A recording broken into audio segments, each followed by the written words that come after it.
Jeffersonville City Council passed its own moratorium on new data center development. It halted development for new data centers for 1 year. While the city administration initially proposed a 6-month pause, Councilmember Jackie Snelling suggested the council move that to a full year. This now pushes the expiration to mid-2027. Leaders say this gives them time to do research and investigate what they need ahead of the next legislative session.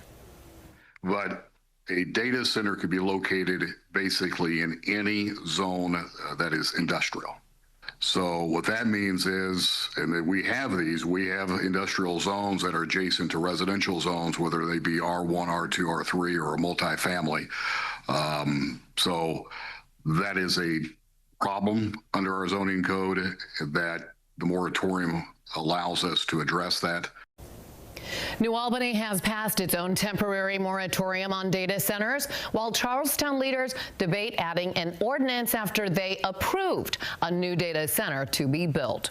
Tonight, LMPD wants to